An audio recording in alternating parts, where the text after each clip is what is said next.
Okay.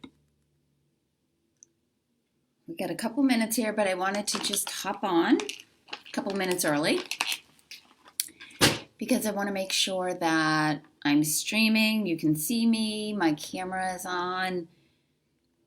I also have it on my phone to make sure because I'm using eCam. Let me just grab a water. Don't see anybody on yet, so I'm just going to wait a couple minutes to get started because like I said, I'm a couple minutes early. And it looks like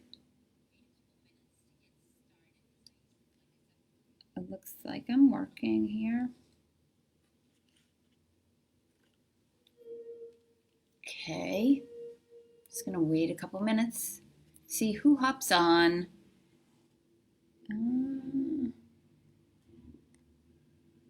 And then I'm gonna just go ahead and get started. Who's on? Just say hello if you just hopped on. I can see there's somebody on right now. Where are my comments here? Oops.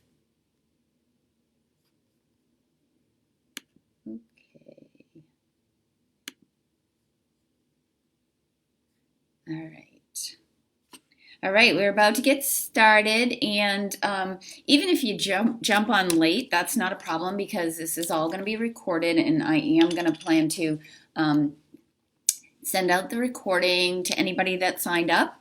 I also had some slides that I wanted to have for the presentation, but my VA, my virtual assistant, didn't gather it all together when I needed it. So those will also be going out, and so you will have some written slides to refer back to some of what we talk about here. So welcome to the group. Say hello. Let me know where you're watching from if you're on. And today is the Communication Makeover Masterclass. And I'm so excited for all the women that signed up and for all of you that are taking out your time today to be here. So again, if you're watching live, just say hello in the comments. Let me know that you're here. If you have any questions as we are going along, please feel free to drop them in the comments. Okay. All right. So let's get started because I want you to get as much as you can from this masterclass. We have a very short window of time. I'm going to try and keep this to around 45, 50 minutes. Hi, Kay. Good to see you. Glad you're able to make it today. And hopefully some other people will be joining, maybe not right on time, but again, there'll be a replay here for anybody that's not able to be on for the entire time. So you are here today because you're somebody that is struggling with communication in your relationship, right? Because that's exactly what this is all about. Communication Makeover Masterclass. So I want you to be able to walk away from this with some practical steps and actionable things that you can do to change the way things are going in your relationship right now. So I'm guessing that part of the problem is you feel like you're having the same conversations over and over with your husband. Typically, it probably ends in some kind of argument.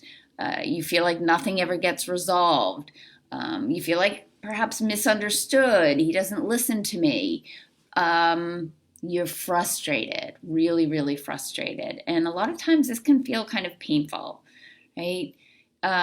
Again, if you're just joining, we just got started. You can say hello in the comments. Let me know where you're watching from. So you're feeling all of this frustration, disappointment, feeling misunderstood, having these same conversations over and over that never get resolved. And you feel like you want to just pull your hair out. Totally get that. Hi, Sarah from Montana. Thanks so much for joining. And I had said earlier, if you have any questions at all, then just drop them in the comments. And at the end, once I'm done presenting, I'll answer any questions for you. And I'm going to leave the group open through next week. So if any questions come up between time, you can also pop them in the group as well. So, but imagine if communication wasn't such a struggle in your relationship.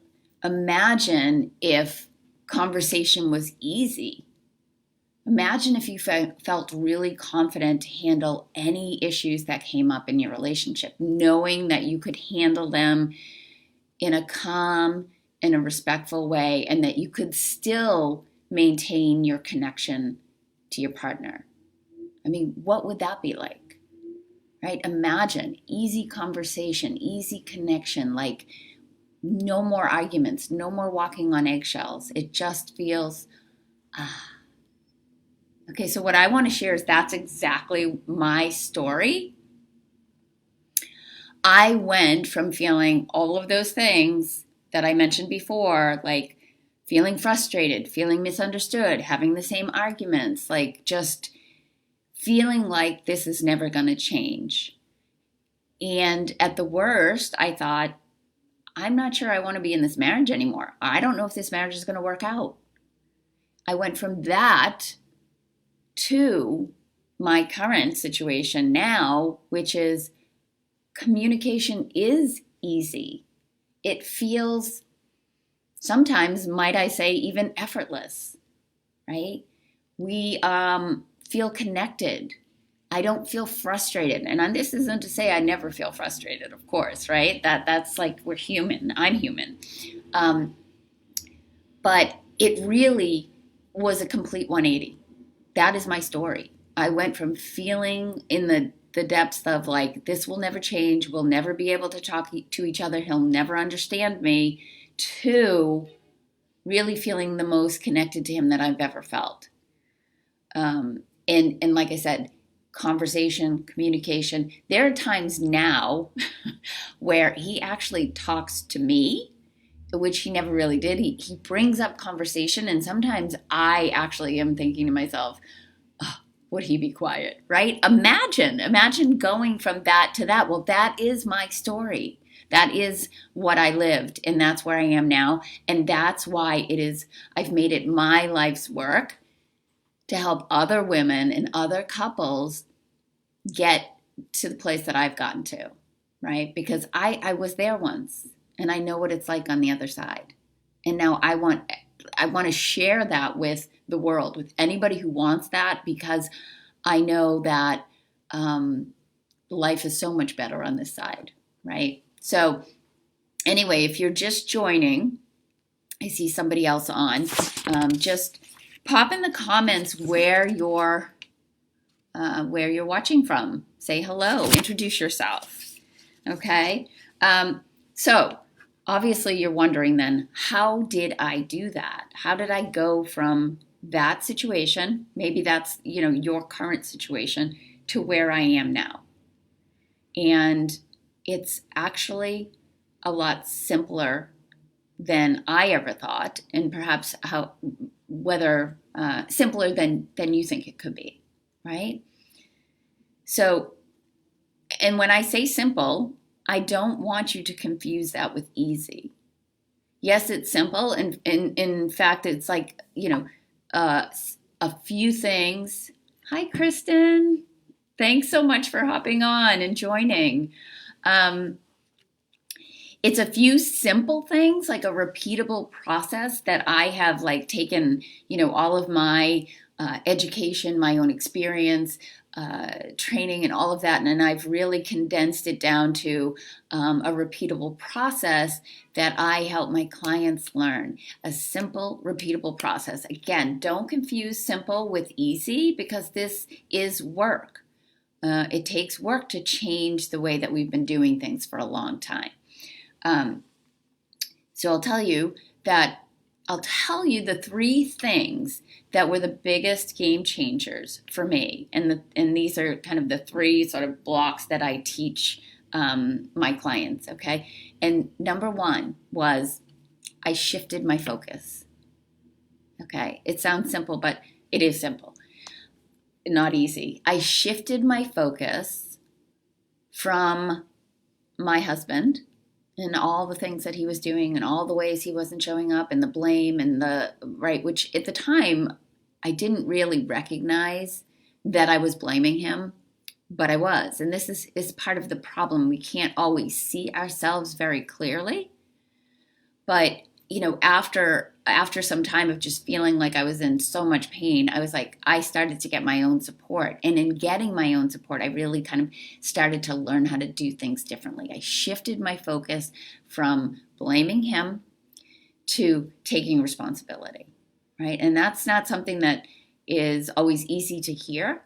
But what I want you to understand about that is when we're blaming other people, we actually are giving our power away.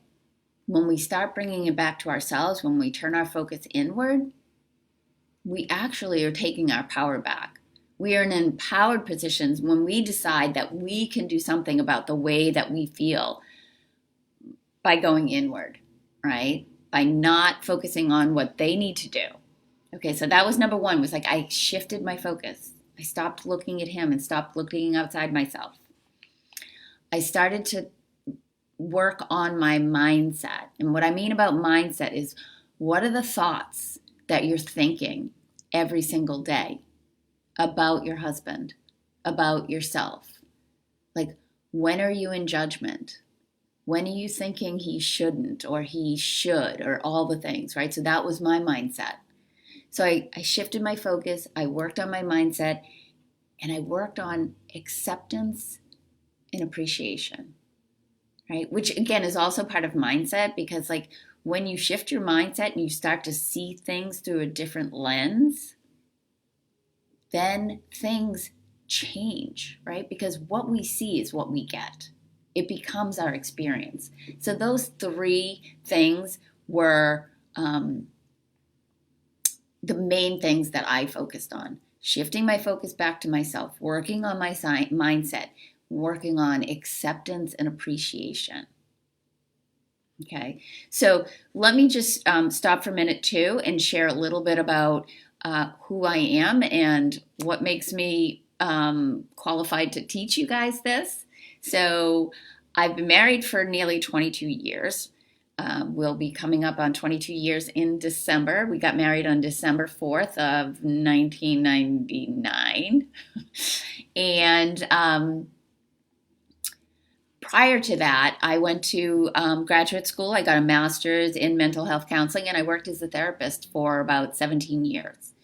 And I trained in the top models of couples therapy because I really... I knew that there were lots of therapists that were trying to help couples but didn't have the skills. I knew I was one of them, so I went back and I did all sorts of training to become really skilled at it.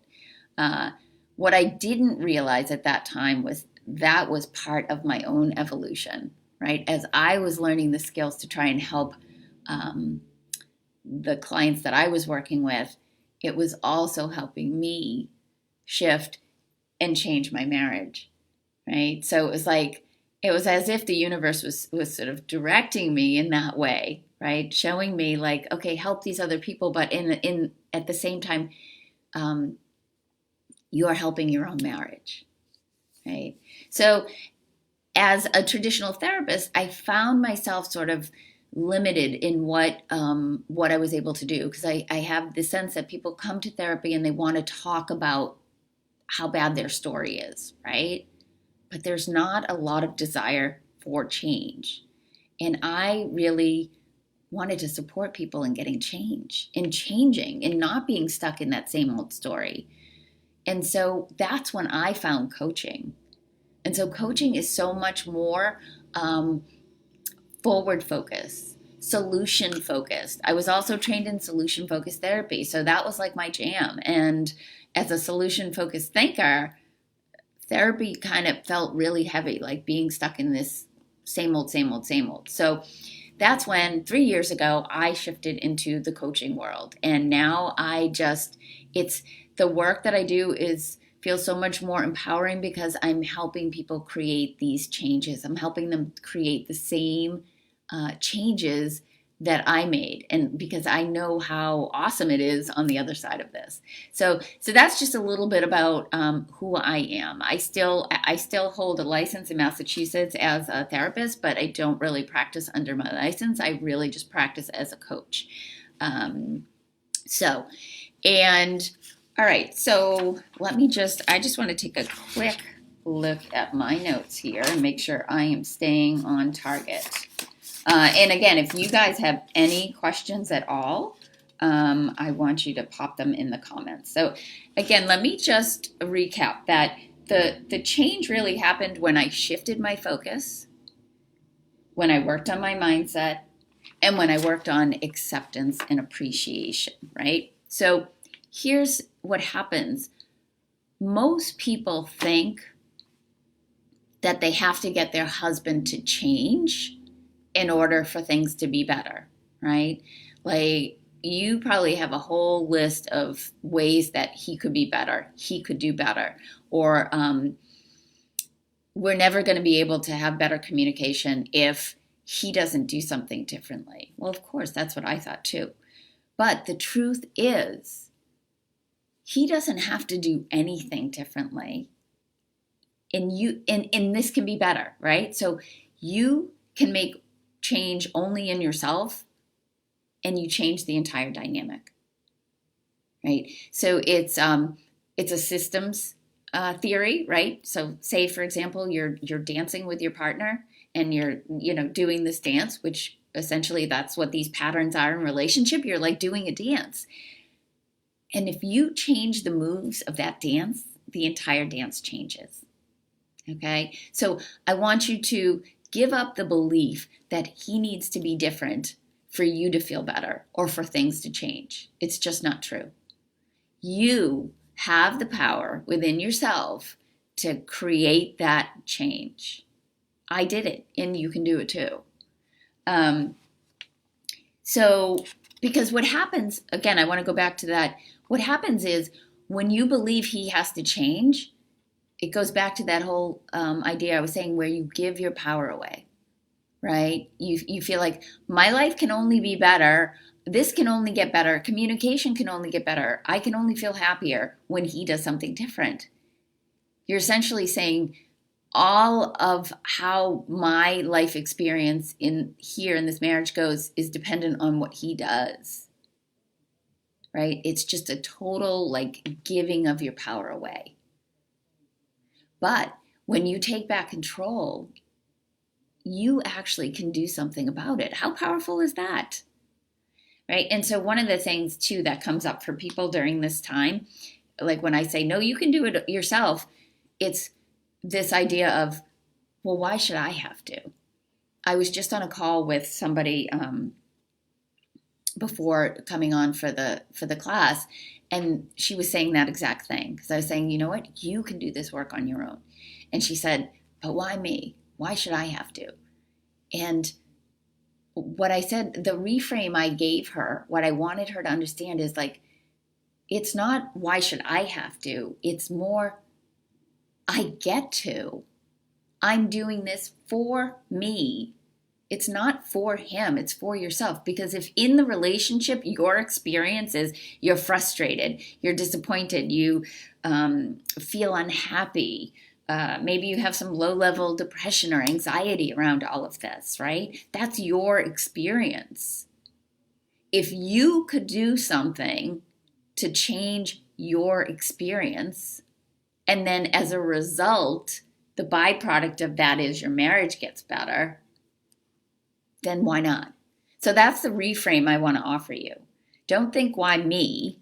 Why should I have to? It's like, I get to give this to myself. I get to do things to have a better experience of not just my relationship, but my life, right? Because when our relationship isn't going well and when our marriage isn't going well, it affects every area of our life. Right? So if you can improve that for yourself, everything changes. It's not just, don't think of it as being for him. It's not for him. It's a gift you give to yourself, right?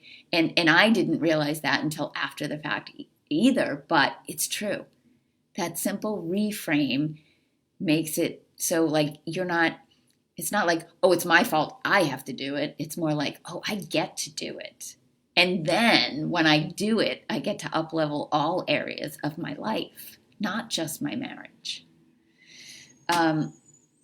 So the other thing is, lots of people, most people think that you need to solve all your individual issues, all the issues. There's so many issues, right? And so people want to tell me all their stories. Well, this happened and he did this and then this happened and da, da, da, da. And you feel like, oh my God, we'll never be able to move forward or get better at this or have a better relationship because we have so many issues, so many things from the past, right? So many things that are still going on, and you just get overwhelmed and think, there's no way.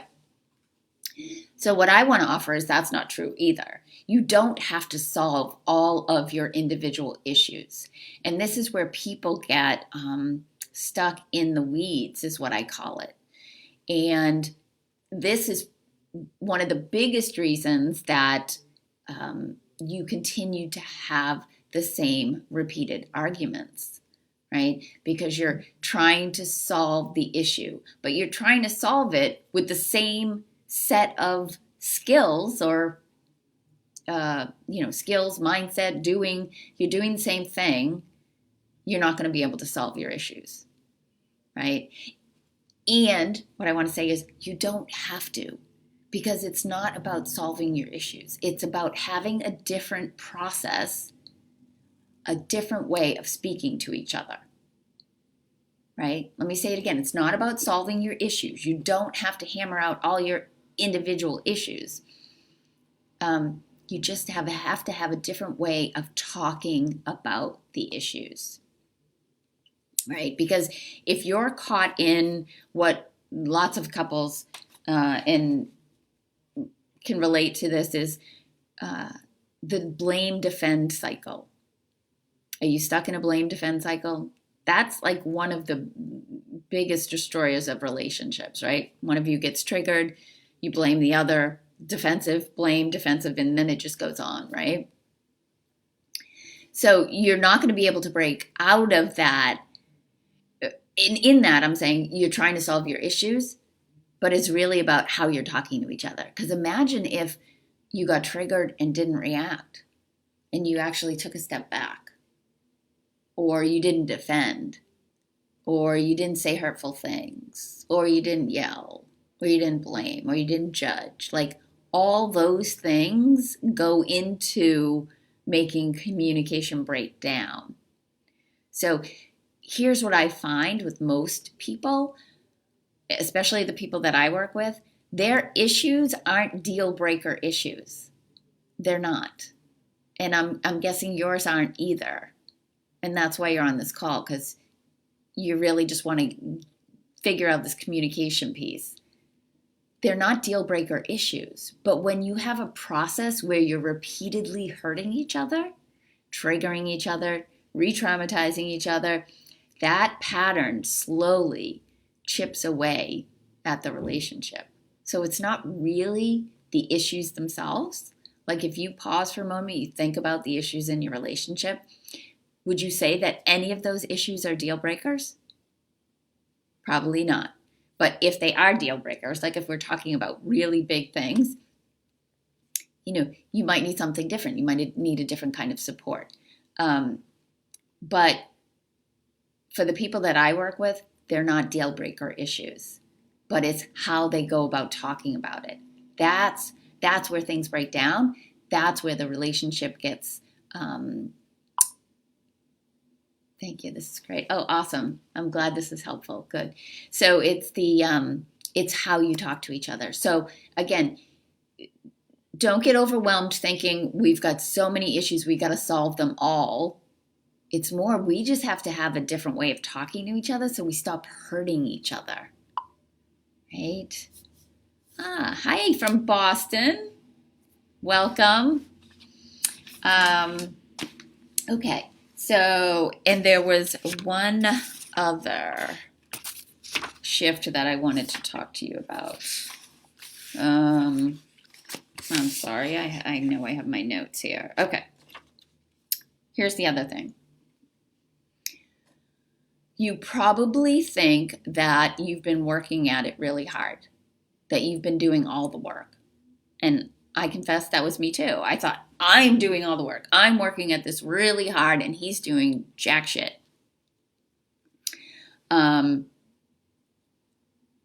That's not, well, I don't want to say it's not true for you, but just hear me.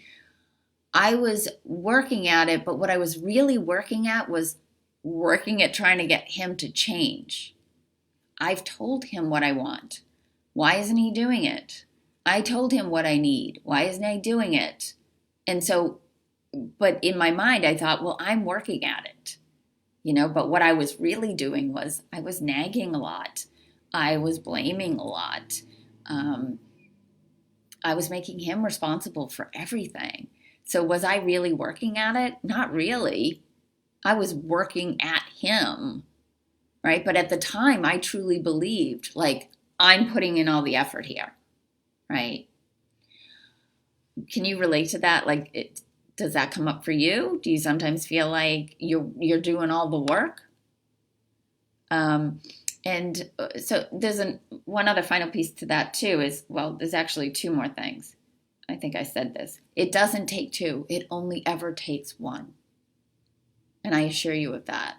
And what I said before, it's like, you get to. It's not, I have to, why me? But the other piece of that was, what we do is the working on it piece. We do different things, right? You might say, okay, we have this big fight. It's the same fight. We make agreements to do it differently. Or you might even say to yourself, I'm not going to react like that. I'm not going to do that next time. Like, you kind of make some promises to yourself.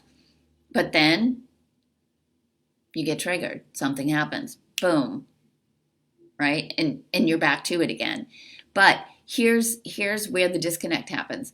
You're doing the thing differently, but you're doing it with the same attitude. So you're doing something differently. Like sometimes when I first start working with people, they think, okay, well, I'll just not react. I'm going to work on my reactions. I'm not going to blow up. I'm not going to lose my mind. So then when they get triggered, they're sort of like white knuckling it. Like, okay, I'm not going to respond. I'm not going to react. But at the same time, they're still coming to the relationship with the same attitude. Like, you might be thinking, oh, he's such an ass, or, oh, he always does this. And right. So if there's a disconnect between the doing and the thinking, then the change is never going to last. Now, this happened with a client of mine. I was working with this couple, and they're actually on their second round of working with me. So the first round was back in the spring, and they were doing all the work, and he was doing the work, and they were kind of the classic example of what I've shared with you guys, where it was like repeated fights and really being unkind to each other and blaming each other, and just a real disconnect, like living like roommates in the same house, but they were really committed to the marriage. So that first round, it was like, okay, things got better. They did. There was less fighting. They were enjoying more time, but there was, and then they thought they were done. I didn't think they were done. In fact, I told them, I think you need more time. I don't think we've locked this in yet. But they were like, it was the middle of summer, and of course, like, they were going on vacation, and so it just kind of slipped. Fell by the wayside. And then they reached back out to me at, I think, beginning of September. We have to come back. So they came back. And what came out, especially for him, he had so many, like, this time around, so many things just sort of locked in and connected for him that didn't connect before. And what he realized was he was doing things differently, but he was still harboring a lot of resentment towards his wife. He was still really angry. He was doing a lot of scorekeeping in his mind. So do you see, he might have been like showing up differently, like helping out more or maybe spending more time with her, but his attitude was still the same. And that's why the mindset piece is so important. I can't stress this enough, right? If you're like, oh yeah, I'm committed to doing that, and then you are like, okay, I'm not going to react, or I'm going to spend more time, or but your attitude is the same, it's just a total misalignment, right? So we have to uncover, what are the stories and the thoughts that you're telling yourself, right? That's what's creating your situation for you right now, right? So I had another couple I'm also working with, and it was the same kind of thing where they have started to spend more time together. They have started to have more conversation, less fighting. But what came up in the session yesterday was she's still feeling angry towards him. She still has what I like to call a manual for him. And, it's not something I'll get into today, but whenever we have a should for the other person, it's like our rule book for them. You might not even realize how much of a rule book you have for the other person, right? But so she was doing things differently, feeling like, okay, we're spending more time, we're making more time, but I could tell like she just wasn't. And so I dug a little bit more, and it's like, yeah, but I still think he should be doing this, and I still feel like he this and he that, right? So even though she was doing something different, her thoughts were not aligned. Yes, yep. The stories we tell ourselves, much of our disagreements are in my head, yes. So it's like you end up being like having this whole reality living in your mind that he might not even be aware of, right?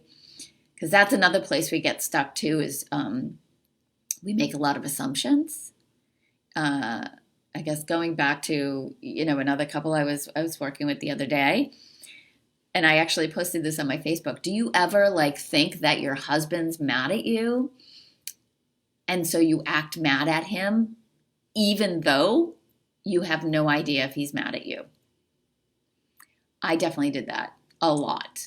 If he was quiet, I made it mean he was mad about something. And then I would ask him, like, are you okay? Are you mad? And then when he didn't give me the answer I wanted, like, or the reassurance, I thought, oh, he's definitely mad. And so then I'd be mad, even though he said, no, I'm not mad. Yeah, totally. We do this, right? We totally do this. It's like, well, now I'm pissed, and now I'm going to act mad, even though he never said it.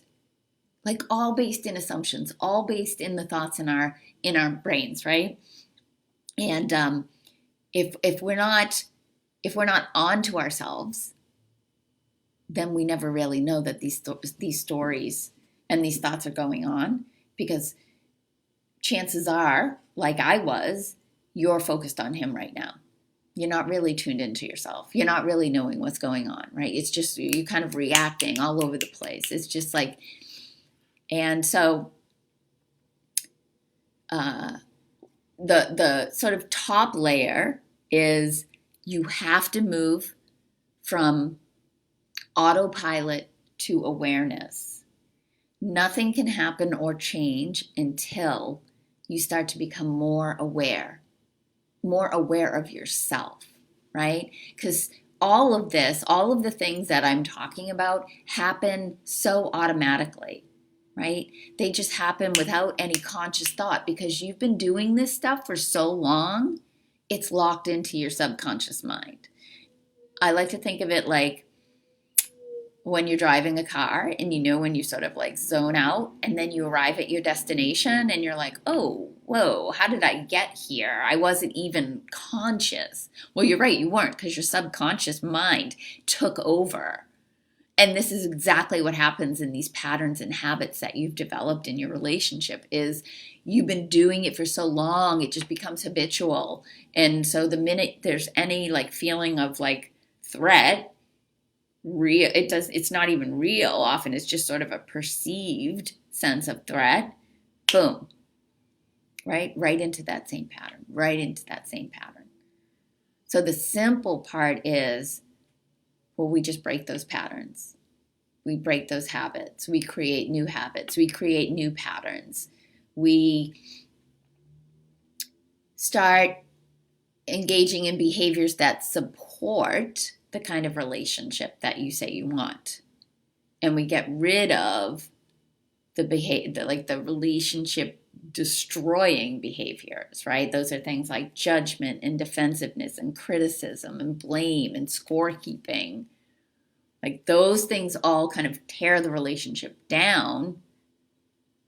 But things like bringing the focus back to yourself, working on your mindset, working on acceptance and appreciation, these things all support and build up your relationship, right? Simple, but not easy. All right, I'm just going to take a sip of water and let me know if you have any questions. I know we're kind of covering a lot and I'm moving kind of fast, but I'm also mindful of the time. From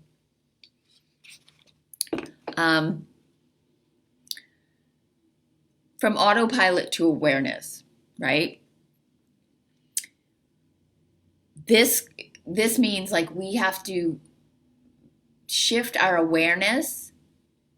We have to be aware of ourselves. We have to be aware of ourselves. We have to be aware of how we're showing up. We have to be aware of how we're thinking about things. We have to be aware of the places where we're like in judgment, where we're blaming, where we're doing all the things that are ruining the relationship. And I just want to step back to mindset for a minute, right? There's so many, I mean, I could talk about mindset for an entire class, but I won't go deep into that. But one of the things that I find in that is important to work on is when you're stuck in this place, this is how the scales are, right? Like, so here's the scale. Here we are. And up here is all the negative things.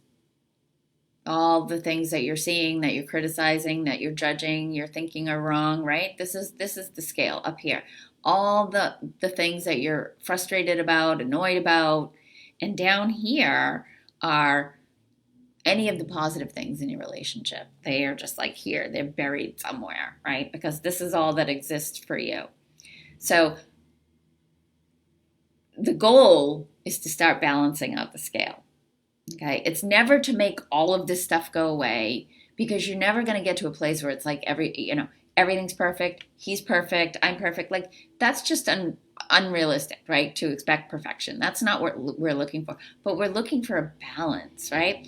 And the reason that this thing is so high up here, why all the negatives are up here, is because you're in the habit of looking for that, right? This also is a habit of noticing all the things that are going wrong. And then what do? We collect evidence to support all of that. Oh, see, there he does it again. Mm-hmm. I knew he didn't care. I knew he doesn't care. Yep. Right. And so anytime something happens, you're gonna use that as evidence to support all this negative stuff. You think that none of this stuff exists anymore, the positive stuff. I want to offer that all of that stuff is still there. You're just not seeing it. And this is where mindset stuff is huge, right? All that stuff is there. You're just not looking for it. I like to use this example. When we were kids and we used to be driving in the car, we'd have this game called Buggy. And we would try and count how many buggies we could find, the VW bugs. As soon as we started looking for them, we saw them everywhere. Oh, there's another one. There's another one. And did like tons of VW bugs just suddenly appear on the road? No. But we were looking for it. So what you look for, you will see. So if you're looking for all of this stuff, you'll see it. You're not looking for this stuff, so you're not going to be able to see it. But I want to offer that it's still there. And so this is a deliberate and very intentional practice of noticing the positive stuff so you slowly balance the scale. And I'll tell you, when you balance the scale, you bring goodwill back to your relationship, then the issues, right, don't feel so heavy because you balance out the negative with the positive, right? So like, sure, there are times still where my husband does stuff and I'm like, oh my God, I can't stand you in this moment, right? Like that stuff doesn't go away. What you look for, you see 100%. So, and if you've been in the habit of like noticing all the bad stuff, it's not like it's simple for me to say like, okay, well then just look for the positive stuff.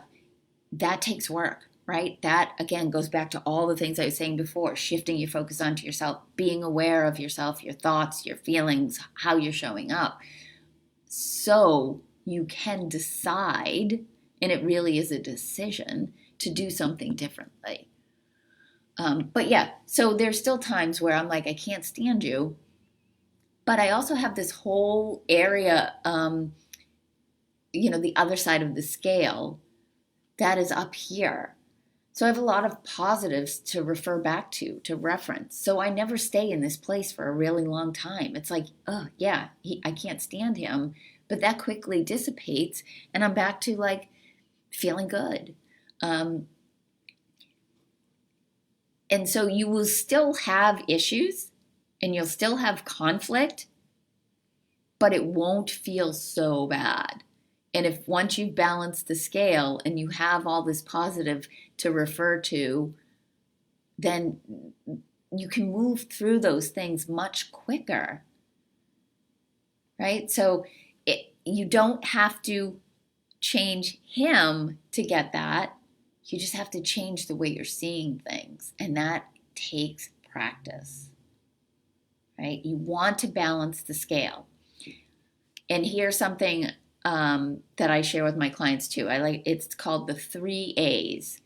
And that is awareness, right? Being aware of what's happening, getting out of the automatic pilot, working on acceptance. Okay, like this is who my partner is. This is what's happening in the moment. And then appreciating, right?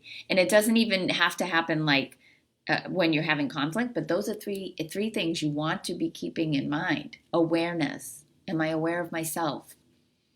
Am I accepting my partner, or am I in judgment of him? Right? And appreciation. The practice of appreciation is so powerful. The practice of appreciation is what's going to tip your scales, balance your scales, right? Because how often do you write, have our mental list of all the things he doesn't do right? Do we also have a mental list of all the things that he does do right? Right? Appreciation. The practice of appreciation will balance your scales. Okay. Let me see what else I have here for you ladies. And I want to share too that these are the 3 things that I did. The most important things, those 3 things, those 3 A's I just shared with you. Awareness of myself, acceptance of my partner, appreciation for him, appreciation for myself, right? And judgment, because if we're judging our partner, we're also judging ourselves. So much of the work that I do with women is helping them get right in their relationship with themselves, right? Because when we don't feel good, we kind of project that out onto other people, right? When we're judging other people, we're judging ourselves. You might not realize it, right? Because that's where the awareness piece comes in. Our relationships are like a mirror, right? They're a mirror to us, to what's going on in us. So if we're getting some negative feedback or we're having negative interaction, we're also a part of that. We're projecting out how we're feeling about ourselves. So the work is also about getting in good relationship with you, Because when you feel good about yourself, then you're going to show up in a different way. Right? This relationship with yourself is the most important relationship. I can't stress that enough. How do you feel about yourself? How do you judge yourself? Like, yes, you're judging him, but how are you judging yourself? When you stop judging you, you're going to stop judging him. Right? That's all the internal work. Let me know, you guys, if you have any questions, please. Pop them in the comments. Let me know if this is helpful. Is this resonating? Does this make sense? Let me just grab a sip of water. Now, as I said before, for those that jumped on later, I'm going to leave the group up for a week. And that way, if you have any questions, I'll answer them. I also I'm thinking about doing like a Q&A middle of next week. If people are interested in that, I will hop in. I don't know when. I'd have to look at my schedule. But if you think a Q&A would be helpful, where we get in, yes, makes sense. Okay, good. I will hop in the group someday next week. You guys can hop on live. I could actually maybe would I be able to bring people on? I could do some Q&A, but we could perhaps do some live coaching if you think that would be useful, right? You can bring to me some of the things you're struggling with, and I can just give you some coaching in real time in the group. If you think that would be helpful, you can let me know. So,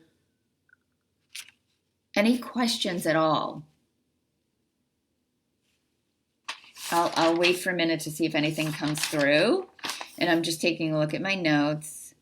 I don't see anything. So, I'm going to leave the group open. I have some slides I'm going to share with you in the group. Like I said, my VA didn't get them done before the masterclass, so I'm going to be putting those in the group later. And so that will really help you kind of walk through the presentation and have the takeaways. But I would say that I would say that the three most important things to take away from this is you don't have to wait for your husband to do anything differently for you to have a different experience in your relationship. This is all within your power. And it's not, why should I have to? But I get to. Because when you do this work, you change every area of your life, right? Your marriage is like the nucleus of your kind of universe, of your world. And so when that relationship isn't going well, the ripple effects go out into all areas of your life. When that relationship is going well, then that's the ripple effect, right? So when you're doing this, you're not doing it for him, you're doing it for you. So you have a better experience in your marriage and in your life, right? It doesn't take two people. You can do it alone, right? You want to work on shifting your focus to yourself, mindset, right? And if nothing else around mindset, you want to think about balancing the scales. Balancing the scales, which means a practice of appreciation. Any advice, somebody's asking, any advice on overbearing in-laws? Well, specifically, that would be actually a really great question to bring to if I do some Q&A and live coaching next week, because I could do a whole class on overbearing in-laws, but a lot of that also comes down to boundaries. How overbearing are they? How are they interfering in your relationship? Are you and your husband on the same page about that? Are you able to set boundaries with them? Right? And then, of course, how you respond to them is all on you, right? Because oftentimes we think we have stories about other people, the overbearing in-laws and how they're making us feel. But the truth is, it's our thoughts about them that make us feel that way. So we get to be in control of how we want to react, how we want to think about it, and then therefore the experience that we have of it, right? You get to set the limits and the boundaries with them if they're overbearing. But ultimately, like, you get to be in charge of that. Like, other people cross our boundaries only if we allow them to, right? So that is a great question. And if you want to dive deeper into that question, definitely bring it to the Q&A next week. And I'll only do that if I hear from you guys as to whether or not that's something you think would be useful. Let me think. Yeah. Oh, and the 3 A's. Again, I'm going to have slides for you guys so you have this, but awareness, appreciation, and acceptance. And how are you reacting? How are you showing up? Think about that, right? Because I know right now your focus has probably been on your husband. Think about how you're showing up. And are you showing up in integrity with how you want to be as a partner? So often we think about how we want the other person to be and how we want them to show up. We have to ask ourselves, how are we showing up? Is this the partner I want to be? Do I feel good about how I am, right? Now, for me, I know I was showing up that way with my husband. It was also coming out with my children, and I was getting really reactive with my children. So when I dialed this in and things got better with my husband, the byproduct, the effect was like I stopped reacting with my children. I became more patient. I was more understanding. Like, so when you learn to do this, what I said was it affects all areas of your life. Well, it will especially change all of your relationships, because you're essentially changing like how you are, who you are, how you think, how you show up to relationship, not just your marriage, all your relationships, whether it's with kids or coworkers or friends. Yeah. So that's, again, the ripple effect of changing this into like positive mindset, appreciating. So the last thing I want to say before I wrap up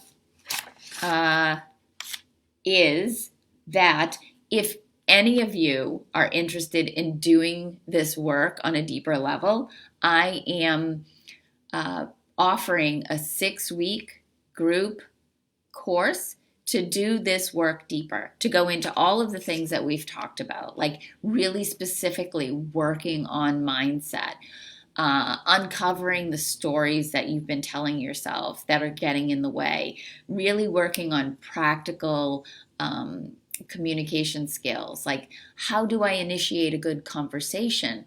How do I be a good listener? How do I manage my reactions? Sorry about that. How do I manage my reactions in real time with my partner? How do I turn that focus to myself when I'm like in the heat of the moment? Like, how do I do that? So these are the things that we're going to be looking at on a much deeper level. And it's in 6 weeks. And I would love to invite all of you or any of you that are interested in doing this work on a deeper level to let me know. We're going to start probably middle of November. So it would be weekly video lessons that I would send out to you guys at the beginning of the week, like a Monday.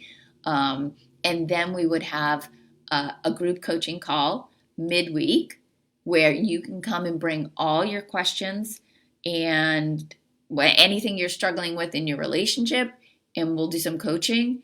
And now it will look like, so if you guys want to do a Q&A like this week, you'll get a sense of what it would be like to do coaching in real time. That will be part of the 6-week course. Is that something that any of you guys would be interested in? Well, both, I have 2 questions, and I'll also pop this in the group. It's like Q&A midweek. Who'd be interested in doing a deep dive for 6 weeks, for a 6-week course? We will be covering all of this stuff in much more detail and I'll be able to address your specific situations. So I think that's where I'm going to end And let me know, you guys, if this was helpful, if it was if it was relatable, if it made sense. What's your biggest takeaway? And if you don't want to answer in comments, maybe you can just share it in the group. Let me know what your biggest takeaway was. And also message me if you're interested in the 6 weeks. I'll put more detail about it in the group. As I said, I'm going to leave the group up for the week. And I think that's it. If there's no other questions, I'll stay on for a minute in case you have a question. But I think we're coming up into the hour mark here. So, all right, ladies. Well, if there's nothing else, then I'm going to go. And I hope you all have an amazing weekend. And I will see you in the group. All right, take care.